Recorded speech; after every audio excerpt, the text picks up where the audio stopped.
Hello, welcome to ECHOMAP, the practical, easy, and useful ultrasound for general practitioners.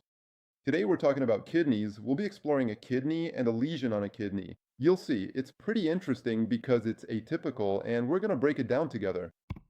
As always, a like or a comment is much appreciated. I really enjoy reading your comments. Honestly, it encourages me a lot and keeps me motivated. If you find this helpful, if you enjoy my videos, leave a little comment, take a moment for me. And on my end, I'll keep taking time for you and sharing cool clinical cases from my day. Just a reminder, these are always real, authentic clinical cases, things I've seen during general practice consultations. It's nothing huge, just a small city practice where we do ultrasounds and use this amazing tool. As always, on Facebook, a like or a follow, same thing. And you still have access to a free ultrasound training to this day. The link is in the description. So sign up, join me, and learn how to optimize your images and improve your scans. What can you do with an ultrasound machine? Who can use it? Why is it interesting? You'll also discover a few pitfalls like air-filled cysts, solid cysts, and so on. I'll say no more. Let's get to the clinical case. So this patient is a 63-year-old man who came in for a completely different reason. And with him, actually, I continued the examination by taking a quick look at the kidneys because the kidneys, there's something that doesn't cause a lot of symptoms and sometimes only shows up late.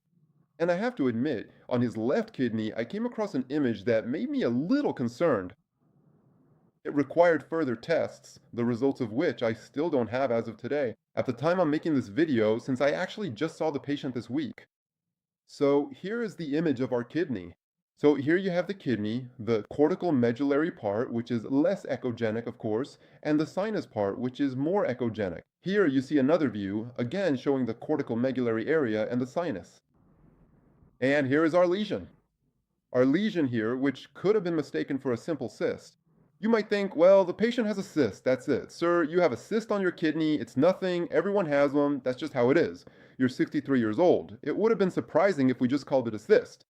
But what caught my eye was this intracystic image, apparently parietal. We'll see it in other images. So a localized parietal thickening on a cyst absolutely requires you to order further tests, especially a CT scan. You'll see, so stay until the end of the video. We'll go over the classifications of cysts a bit. And what are the worrying signs? And you'll understand why in this case it's concerning. So in the video, I made another image for you, another slice. You can actually see that on top of that, this cyst is multilobulated and has an irregular wall. So you also need to, this is another good tip, you should always take multiple views. When you find something, when you manage to see something on the ultrasound, take multiple views. Go sagittal, transverse, frontal, keep going. Take as many as you can, because the more different slices you make, the more information you'll get. You can see that some areas of our wall are thickened, and you can also make out an intracystic septum, and the cyst's borders are irregular. We'll see later why I'm talking about a cyst. There's a bit of posterior enhancement, even if it's not very striking. So that too, posterior enhancement, even if it's minor, that should raise your suspicions because in some cases at the kidney level, you can have highly hypoechoic masses that are actually tumors. In real-time imaging, you always see things much better in motion. Ultrasound isn't static, it's not just still images. Here's what it looked like in real time for this patient. You can see that the image, in the end, really catches your eye. Immediately, when you scan your patient's kidney, you think, right here, there's something going on. I'm going to answer right away a comment that's bound to come up. Why isn't this a stone? Well, first of all, when you look at our image, which is quite significant, quite large, there's no cone, no shadow. You'd expect to see a shadow cone if it were a stone. I agree that if it's under 3 millimeters, it's possible not to have a shadow cone. But when you look at this image as well, it's actually completely atypical, really. With a stone, you would only see the anterior wall, which would cause an ultrasound reverberation, and there would be posterior attenuation, which is not the case here at all. The other reason, and actually this is the main reason, why isn't it a stone? Because it's not in the sinus. There is absolutely no reason to have a stone-like lesion outside the sinus. Because, let me remind you, all the fluid-filled structures of a kidney are necessarily within the sinus, especially the calyces. That means that here, what you see here, here, and here, these are not your calyces. In fact, these are the Malpighian pyramids. The calyces, or in any case the fluid-filled parts, whether vascular or urinary, will be located in the hyperechoic part of the sinus. That's very important. You will never have a fluid-filled structure that could, in any case, contain a stone outside of your sinus.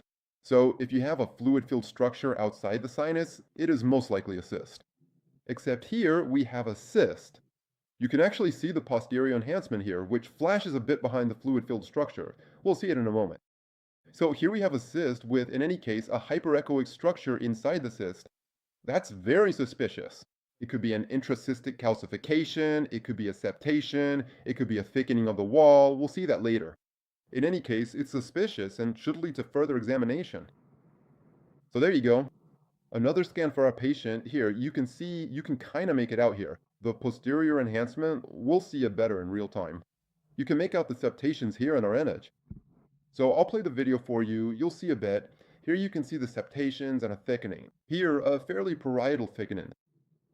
We'll see it on the next scan, or at least a thickening of the septation.